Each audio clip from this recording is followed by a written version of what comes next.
start by doing a round of introductions because we do have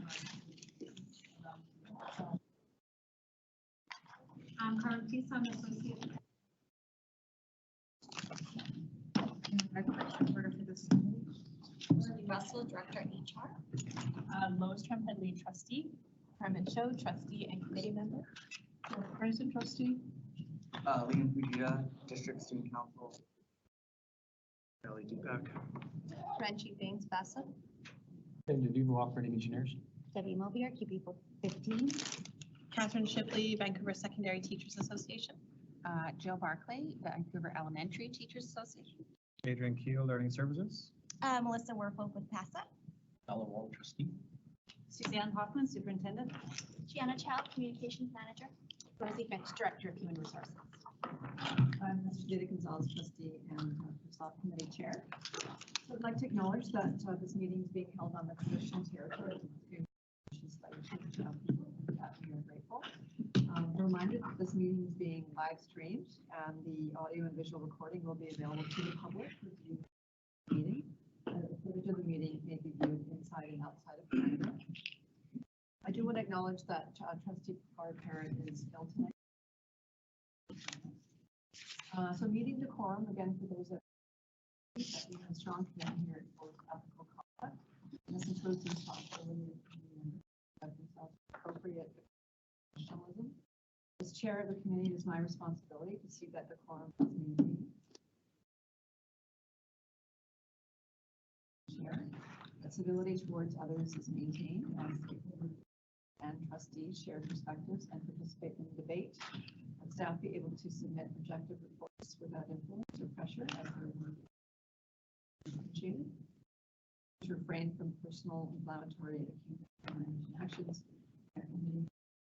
Trustees, representatives, and staff present present themselves in a professional manner. So, starting with now, we do have a policy. I don't know. Okay, so we'll, if she does show up and maybe she's late, we might change the order.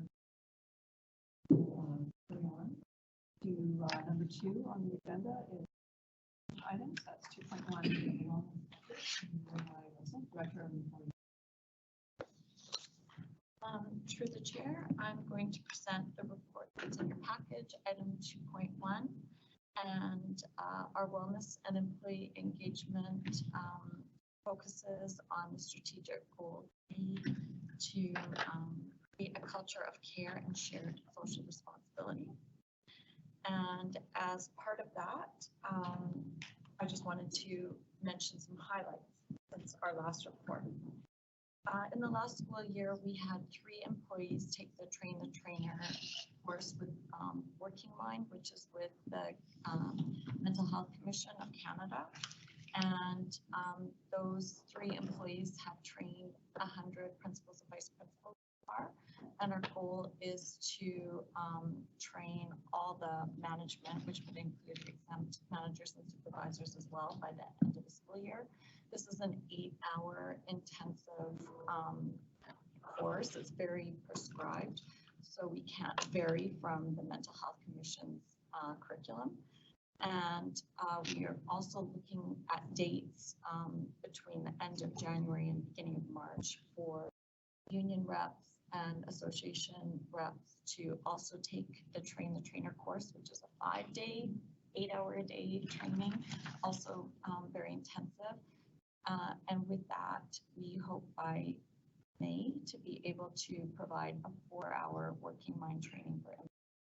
And then that way, the union rep or the association rep would be able to participate when they're training their own members as part of the in-house training team.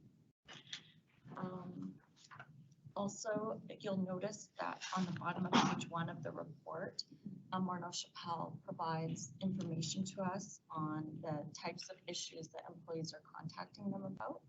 And so you'll see that anxiety and personal stress is now neck to neck. The trend has been that anxiety is increasing, and the stats are showing it, as well as depression. So this is definitely an area of concern for the district, and we continue to try to provide things like the working mind training. And also at our last Pro Diem on November 8th, we had Dr. Bill Howitt come, and he is Chief Research with the Conference Board of Canada. And he presented on 9 different ways that people focus and build awareness on stressors to their mental health. And he used analogy of like a hockey psyche.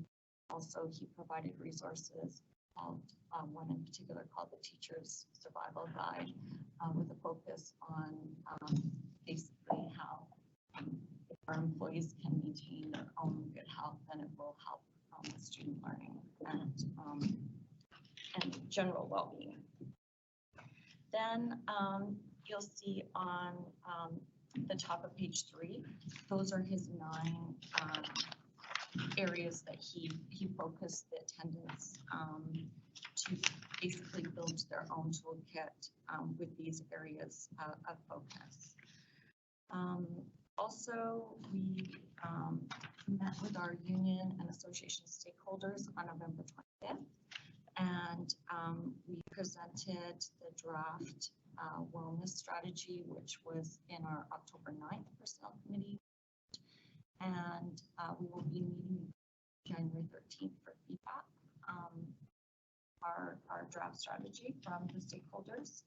And we also presented some changes that we've made to the attendance support program, some refreshes, such as reducing the amount of paper that was in our report, moving the number of substitutes, which was from feedback from our stakeholders, and also just reducing the package that is provided.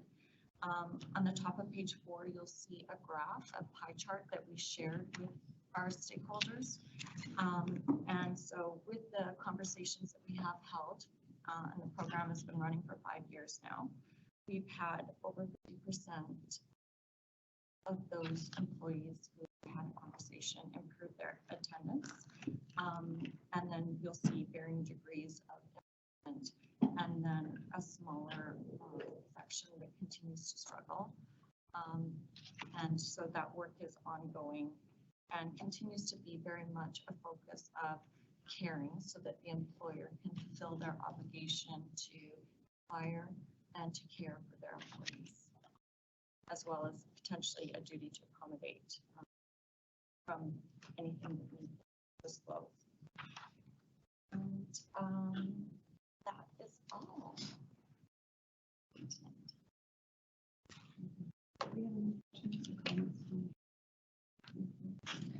Just a question about the Morneau Chappelle Employee Family Assistance Plan that offers a workplace referral. Is that something new? Yes, it is new since July 1st. And so far on page 4, 37 employees have either been referred from a counselor, like we haven't referred anyone yet. So these 37 people may have been referred from a counselor. And this is to do with, let's say an employee contacts an employee family assistance program and they have an issue with a peer or with their supervisor or something going on at the workplace that they're struggling with, then this is a new program that they're that the counselor may have referred them to. And so these are self-reported feedback stats. So we haven't referred anyone. They're being referred through the intake. And Morneau Chappelle is going to come on January 13th to tell us more about this. This is something that we want to consider for the attendance support. Possibly people don't want to disclose to us. Maybe they'll feel more comfortable disclosing to Morneau Chappelle to this program. Sorry, and that's all confidential, as is all the employee. So the only thing we get is what I've shared in this report, just the number and basically what the high level issue is. Thank you. Can you tell us a little bit about the feedback loop from the attendance support program? So it looks like there has been, I guess, is 93% of the attendance support participants have improved their absences? And do you know from those people that it's because of the attendance support program and not because I don't want to be in that program again, or I'm afraid there won't be a TTOC to cover my class? Is there a feedback loop for that? So, through the chair, I don't have specific information on why someone improved their attendance. So I'd be speculating if I gave you an answer. So that is to say, sorry, through the chair, that there isn't a kind of follow-up with the individual about why attendance, I mean, you can say, could it be through the program attendance has improved, but there's not necessarily a direct correlation between the improvement in attendance and the support program. Through the chair, I would say that everything is an individual case. So for example, and because of confidentiality, then it's not really, like an employee may have had a chat with either their supervisor, or they may have gone to Mono Chappelle, or they may have gone to their doctor, whatever. We don't necessarily know that because they aren't obligated to like tell us that. So some employees may have given that feedback, but I can't categorically say for every case. Yeah, and here, I think in some circumstances, the employer has become aware when can be properly deal with the situation that is at hand. So there are individual circumstances like that. And it may have been brought up because they had conversations. This division to see how we can create that.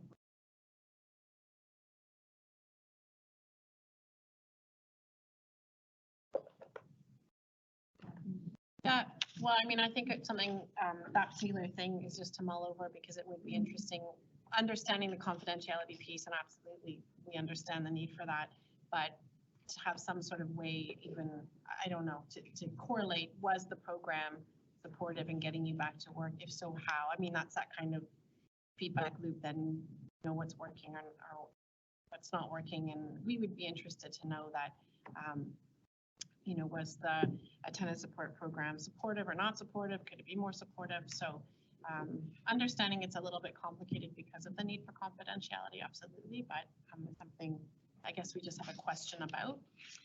And then I did have one other question, Estrelita. I was looking at the stats, the top issues in your workforce, and looking at workplace stress being one of them reported. And I know you did talk about, Laurie, sort of maybe it's to do with co-workers, understanding that's a different issue, but you know, from our perspective, wondering about working conditions and if there's, you know, as classes get bigger or there's fewer non-enrolling supports or those kinds of things in schools, how that's playing out in terms of people's stress in the workplace. And maybe there isn't a response to that because that data is not available, but certainly we know as work becomes more stressful, it's really helpful to have these wellness initiatives, and we certainly really support them, and we know our members really appreciate them.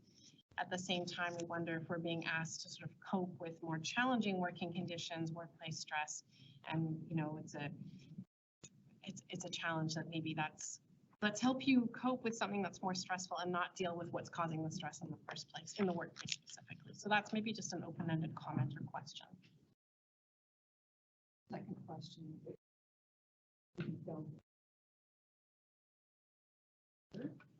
Find out your question around some kind of you're not, you know, you're not.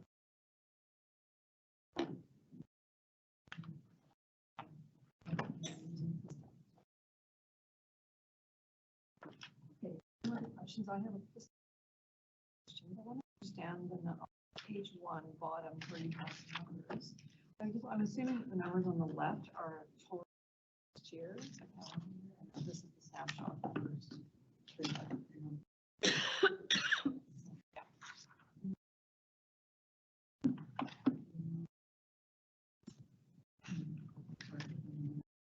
Yes, curious. Great. How do they measure? I think that's a great. So through the chair, I Dr. Bill Howard, that was basically the session going into each one. And so I don't think I can answer that really briefly, but basically,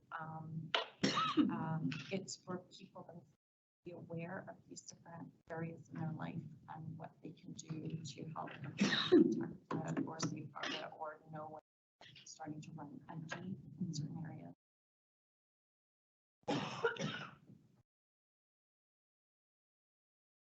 Back to presentations, and we welcome to the table Elaine Sutherland.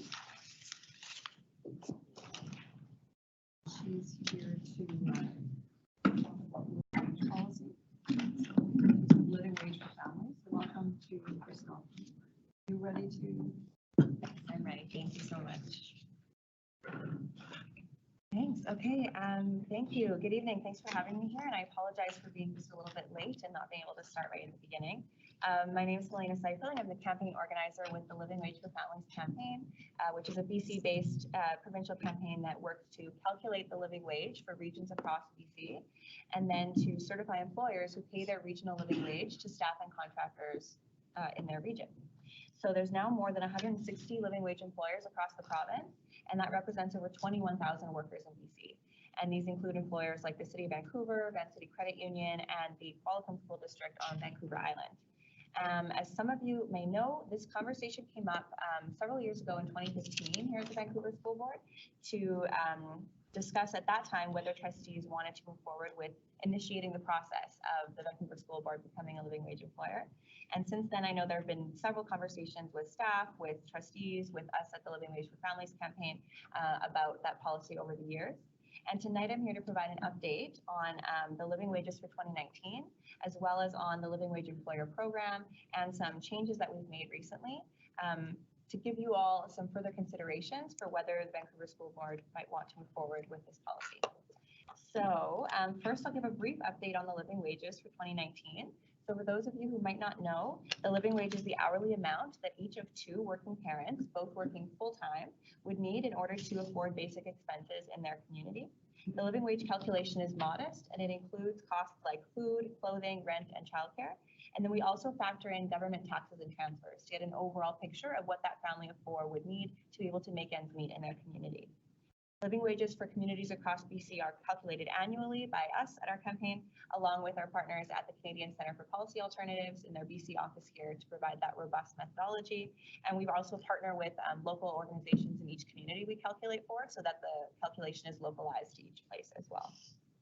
So for 2019, the living wage for Metro Vancouver is $19.50 an hour. And in the memo in the meeting package, there should be a map there that has the living wages across BC, if you're interested in what they are across the province. The Metro Vancouver living wage is one of the highest, as it tends to be every year, given the high cost of living in this region, as I'm sure we all know. Things like rent and childcare tend to be significant. The living wage family in Metro Vancouver spends 32% of their household income on shelter, which is just above what is considered affordable for housing, according to the Canada Mortgage and Housing Corporation. The living wage family also spends 22% of their household income on childcare costs, showing how expensive it can be for families to access childcare here. And so overall, that leaves about 46% of their household income to cover all other expenses like food, transportation, clothing, healthcare, household expenses, education, and social participation, not to mention paying off debts, going on vacation, saving for the future, anything like that. So it's overall quite a conservative estimate of the cost of living. And we also know that about 30% of two-parent families in Metro Vancouver this year are earning below the living wage, which means that they will be struggling to meet even the basic standard of living that's afforded by the living wage. So paying a living wage, of course, is a voluntary action that employers can take to invest in the long-term health and prosperity of their community. The living wage, of course, is not legislated. It's different than the minimum wage. The living wage employers, when they pay the living wage, often experience significant benefits like decreased staff turnover and retraining costs, improved staff performance, and improved company reputation and profile. Also, raising wages for people with lower incomes tends to stimulate the local economy more than increasing the wages of high earners would do, as it's, if we raise the wages of those making lower wages, they'll have more discretionary income to invest back into our local shops and businesses. So this year, here at the Living Wage for Families campaign, we've made several updates to the criteria for our Living Wage Employer program. While the basic parameters remain the same, which is just that living wage employers need to pay their staff and contractors the living wage, we've also been updating our policies to better reflect the nature of workplaces today. We know that more and more employers are utilizing more flexible and responsive workplaces, and so our program is kind of trying to keep pace with that, and therefore I have some updates to share with you all today. So I'll update today on some of the criteria that I think would be relevant for the Vancouver School Board if you move forward with this policy. And I'll note as well, there's an employer's guide that we have on our website, and I can email it. I have copies if you need as well, but I'm happy to chat more and more one-on-one with staff about the specifics of that. But today I'm going to highlight a few of those key pieces for you. I'll check my time, great. So the basic criteria is that, of course, employers ensure that all their direct employees and contractors are paid the current year's living wage rate for their region. If employees and contractors are paid applicable non-mandatory benefits, so if you offer like a healthcare plan or paid sick days, something like that, then we can also help you calculate what the hourly value is of those benefits, and that could be added in. So that overall, staff need to be receiving at least the regional living wage through either entirely wages or through the combination of wages and the hourly value of those benefits. So you can add that in as well. And then for major contracts that fall within the living wage policy, we ask that employers must inform their service providers of their intention to become a living wage employer and how that might affect the terms of your agreement. And a living wage clause should then be included in all future and renegotiated agreements with contractors you hire.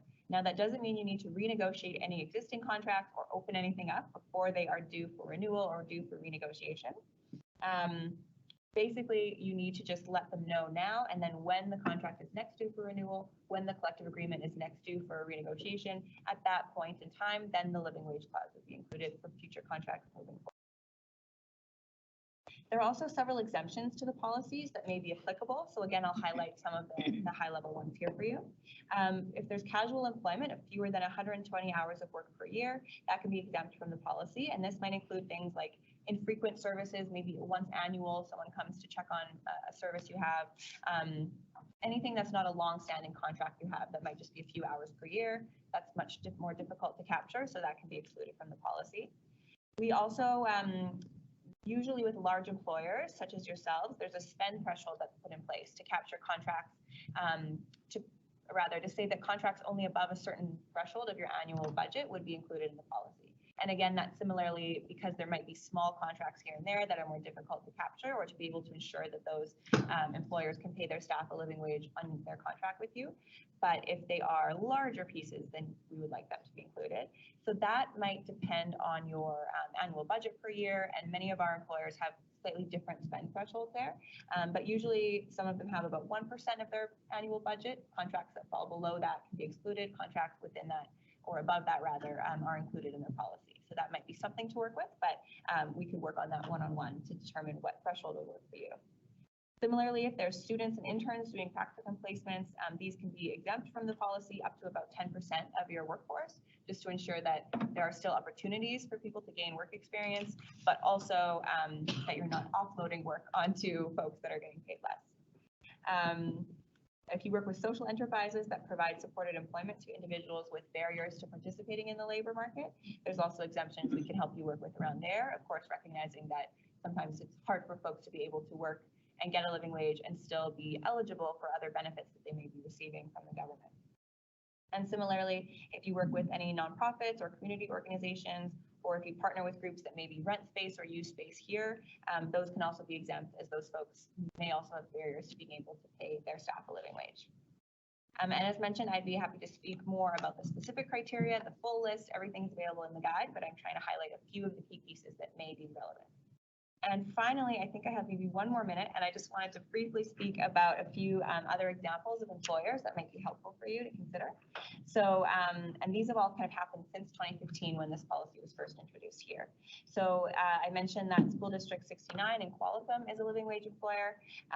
Their policy is linked to in the memo that you have there. And from them, I just wanted to highlight that you'll see that they define their policy as being applicable to school board premises, and they outline the roles and responsibilities of the school district versus those of the contractors and service providers. So that's a helpful example that we could work with.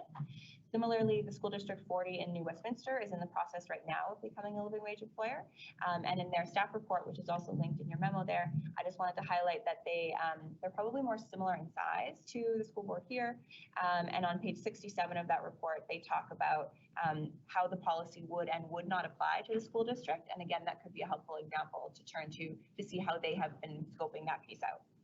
I also noted in the memo that the City of Vancouver is a living wage employer for the past few years, and that Van City Credit Union as well is a living wage employer. I don't have time to go into the details about those, but I'm happy to share more about those examples as well, as they could be relevant for you folks to consider here. And so in closing, I hope that I can answer any further questions you have about potentially ways that the Vancouver School could implement a policy that would work for you here.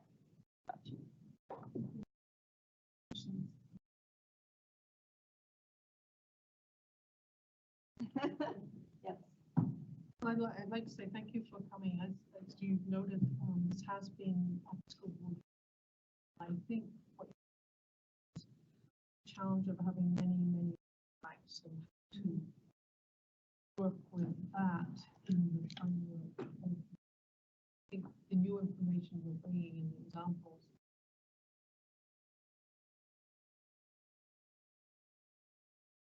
help in that exploration that is already in motion. Out of QB Local 15, we do have similar sectors in City of Vancouver and some of the outside ones. The things they are living wage as well. And thank you, by the way, for your presentation. I think it's great. One of the things I know that we're struggling with over there is contract that goes out, then they subcontract, and then they subcontract, and then they subcontract, and eventually, as they go down the line, something to really be mindful of is they don't end up being a living wage. In that respect, they'll pay their direct employees direct, but that's one thing that we are struggling and work with the in terms of making them aware that not easy that, right? And so anyways, I just wanted to bring that up here. That piece of the subcontracting. Can I respond to that as well? That is a really good point. In terms of the kind of monitoring and compliance piece that we ask the living wage employers, you're right that there's kind of that gets more difficult. But in terms of what we require, you don't need to kind of monitor or obtain specific information from the contractors about what their wages are or their practices, as long as they can confirm for you that their staff on your contract are getting paid the living wage. Or if they are subcontracting, they are also supposed to say, yes, those folks are still getting paid the living wage. Of course, there are issues then with whether or not that happens, but in terms of the VSB potentially as a living wage employer, you wouldn't be expected to necessarily follow up with all of those. That would be more so probably our role at the campaign to see if there's ways. Thank you for your presentation. I recall probably a year and a half ago, the Qualcomm School District was brought up at this committee. At the time I recall, Hamilton, Ontario, Hamilton School District, so another one in Ontario. But the statistic you said earlier, did you say 30% in Vancouver are not right now? 30% of two-parent families. Yeah, we found a comparable data set. Sorry, to the chair. Oh, sorry. Yes. My comment was that I hope the board seriously considers this. I know some of you campaigned on vigorously pursuing this. We want to hold you to task for that. But this is an important thing. Vancouver is a very expensive city. And it's a real shame if we're relying on contractors that pay really low wages. This is a very good program, and I hope the trustees campaign promises. Through the chair, I just want to check, excuse me, how many VSB employees currently are making less than living wage? Through the chair, currently our community school teams that run those after school programs are the only ones.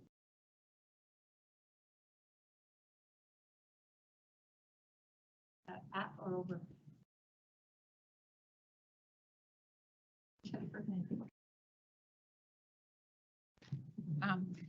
Yes, thank you through the chair for bringing this issue back. When I saw this on the agenda, I looked back through our policies at Vesta and saw that we did take a position in 2015 that we are in support of this. So I would also encourage the trustees to get back to this and work on this as issues. Certainly. Thanks to the chair. Thanks so much for your presentation. I am curious about a few things. You mentioned that in 2015, there was a process on the wage benefit examination. Do we have a sense of what that report out was like? Or is that something that your organization would have taken away from the school board? Something that we would have? I don't have a report on that. I think, so generally the process that we recommend is that the trustees can pass a motion for your staff to go and prepare a report on the costs and the benefits and the full picture, and then bring that back to the trustees to vote on whether or not to move forward with implementing the policy.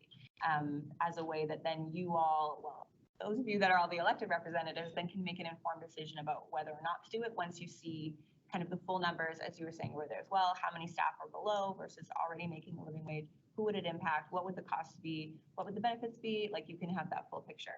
I don't think a full report was made public in my knowledge, but that would be something that I would recommend to happen. Possible to get a copy of that? That's great. Sure, we did do the analysis back then, and I believe it was higher than it is today, but there was an analysis in it.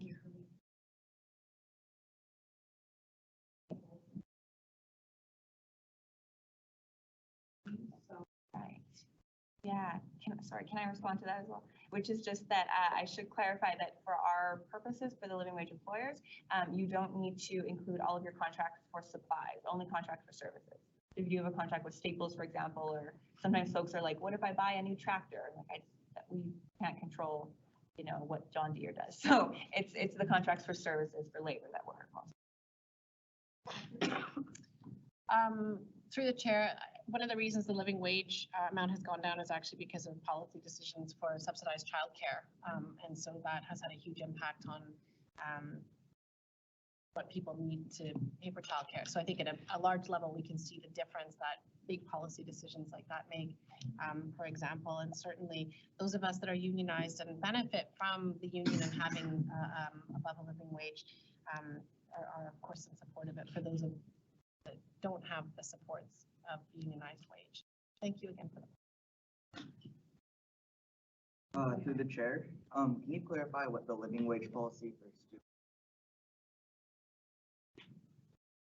I can. So our policy says that we have an exemption for up to 10% of labor, which means that up to 10% of your workers basically can be making below the living wage.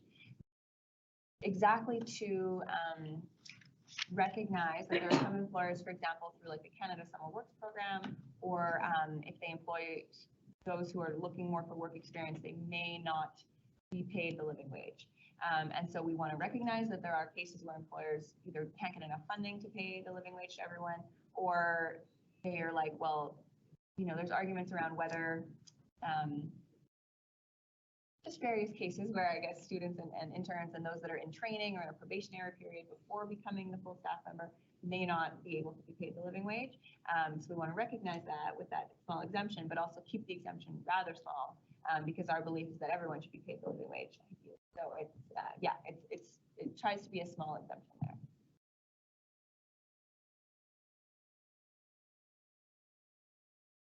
thank you for that new information. And,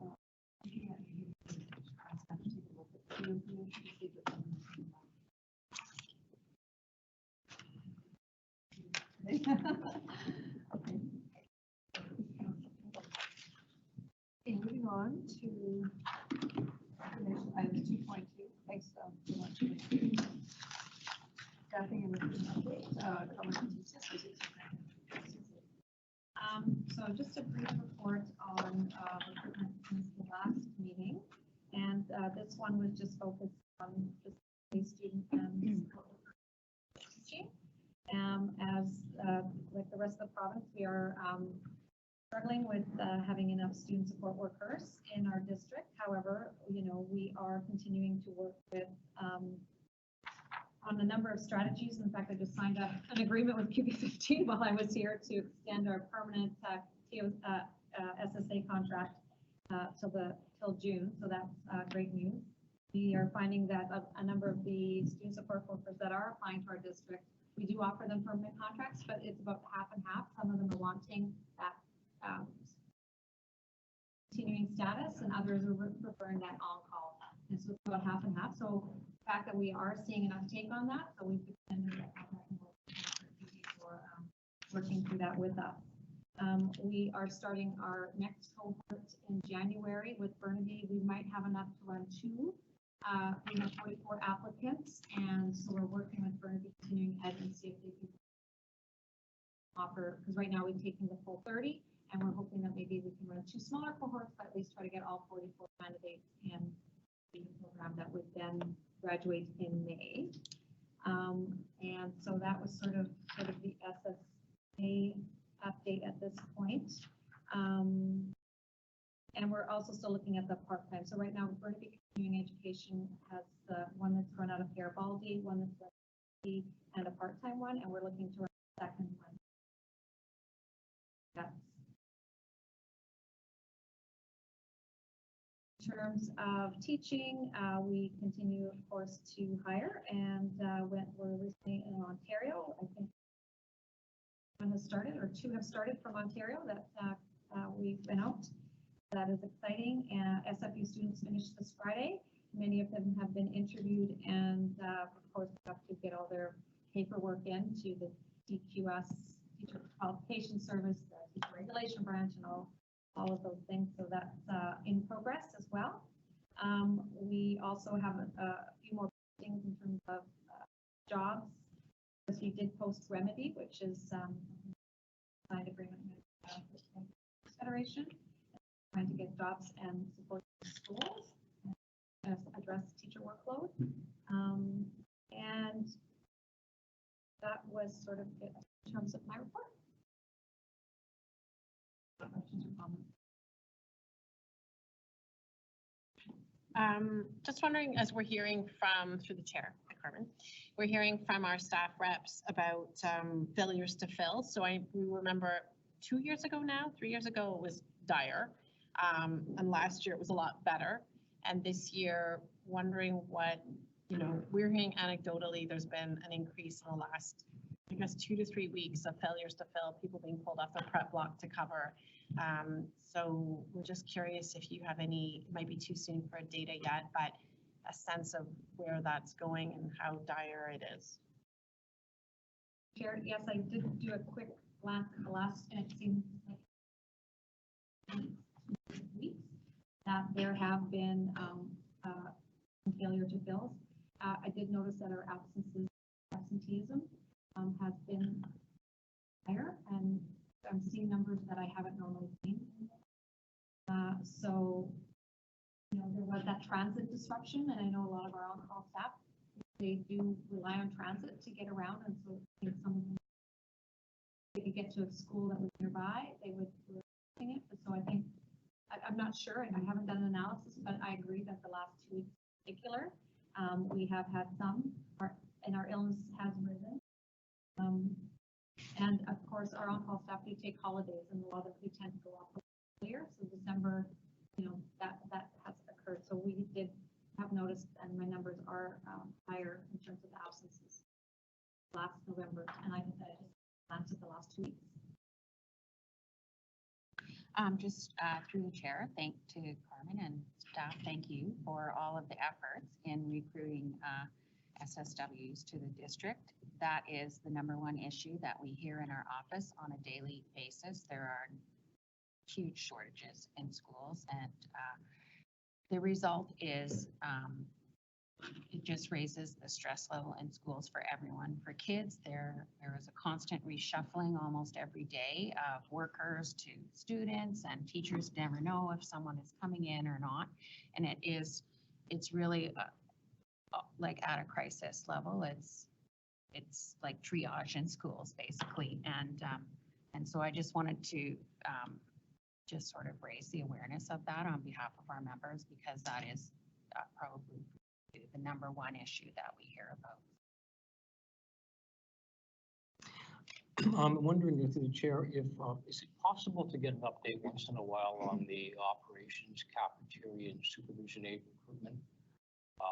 Particularly the cafeteria and supervision aid groups, we've been having issues for a while, and perhaps we could have some of those discussions here once in a while. Yeah. Thank you. Yes, We I appreciate did last time, Tim. I just did the 2 this time, but I will do it next time for sure. I do have one question on contracts versus a flex. Is there an incentive to go because of the wage? Chair, yeah. You get benefits and you have, you know where you're going every day and, you know, it's part of your seniority and I think a lot of people are excited that they're all. And some people in the beginning want some flexibility as they're sort of getting their feet wet into a new role. And so some of them then eventually apply because we do post it internally and externally. So might start off as an on-call employee and then decide if they want to apply to be permanent. And then we can find a home for them quick.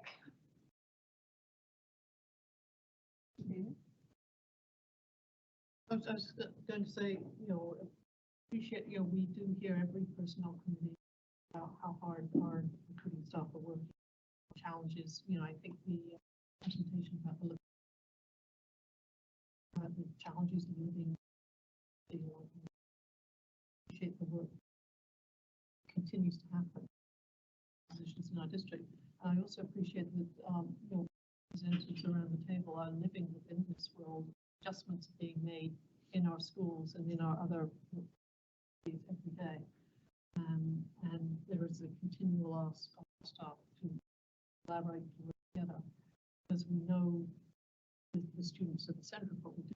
This is why we're all here. And just hoping, you know, working towards getting, you know, a full staff for our POCs so that we can get to that place of stability.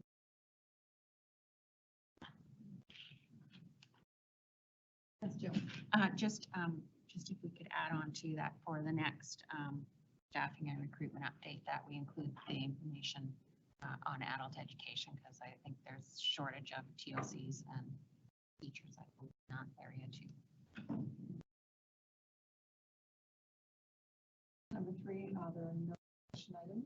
I do want to pass this around. So the applicant committee has created some, so as a thank you, the take one and or ribbon previous incarnation of this. Pass this around. Upstairs as well. Okay, number 4, there are number 4's items for approval, and there are at this point. Number 5, information item requests. Just wondering if for the next meeting, we could have an update on the remedy for 2019-20 and compared to previous years as a result of the Jackson arbitration.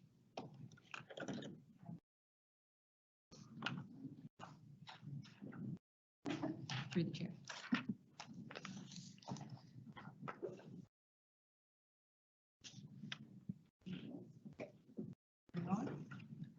Next meeting is February 5th.